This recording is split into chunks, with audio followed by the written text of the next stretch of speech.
भारत से युद्ध से जूझ रहे इजरायल की मदद के लिए 1000 श्रमिकों की पहली बैच जल्द रवाना होने वाली है। ये लोग अगले हफ्ते से इजरायल पहुंचना शुरू हो जाएंगे। इनका काम श्रमिकों की कमी का सामना कर रहे इजरायल के निर्माण उद्योग की मदद करना है। 7 अक्टूबर को हमास के साथ लड़ाई के बाद इजरायल का निर्माण उद्योग श्रमिकों की गंभीर कमी का सामना कर रहा है।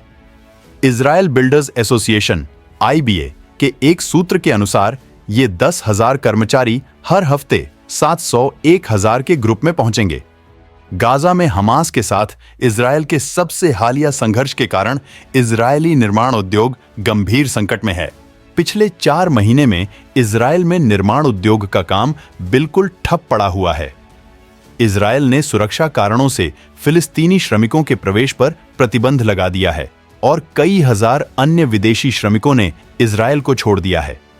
इस कारण चल रही कई परियोजनाएं या तो रुकी हुई हैं या लेट लतीफी का शिकार हैं। कई प्रस्तावित परियोजनाएं तो शुरू भी नहीं हो सकी हैं। इजरायली बिजनेस दैनिक द कैलकलिस्ट ने पिछले हफ्ते हिब्रू में एक रिपोर्ट में कहा कि निर्माण उद्योग के लिए विदेशी श्रमिकों का कोटा 30,000 से बढ़ाकर 50,000 कर दिया गया है और इजरायली सरकार ने पिछले महीने 10,000 श्रमिकों के आगमन को मंजूरी दे दी है। एसोसिएशन के श्रमिक मुद्दे प्रभाग के प्रमुख इस्चैक गुरविट्स और IBA के CEO ईगल स्लोविक चयन प्रक्रिया की देखरेख कर रहे हैं। वर्तमान में चर्चा है कि इजरायल का आवास और निर्माण मंत्रालय निजी ट्रैक के माध्यम से 10,000 और नौकरियां जोड़ने की योजना विकसित कर रहा है। इस कारण यह उद्योग कुल मिलाकर 60,000 विदेशी कर्मचारियों को रोजगार देगा, जो मौजूदा कोटा 50,000 से अधिक है।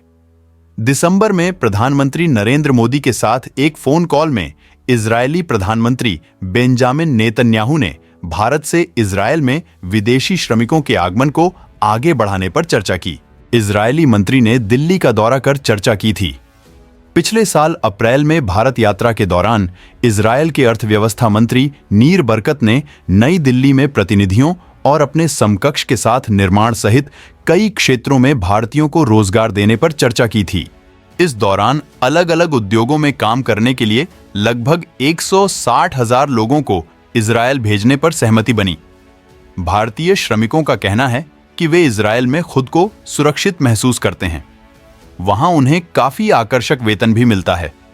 इस कारण अधिकांश भारतीय श्रमिक आज भी इजरायल में मौजूद हैं और दूसरे देशों के श्रमिकों की तरह देश छोड़कर नहीं भागे। इजरायली अधिकारियों का कहना है कि वे आने वाले महीनों में 10,000 से 20,000 भारतीय प्रवासी श्रमिकों के इजरायल आने की उम्मीद कर रहे हैं।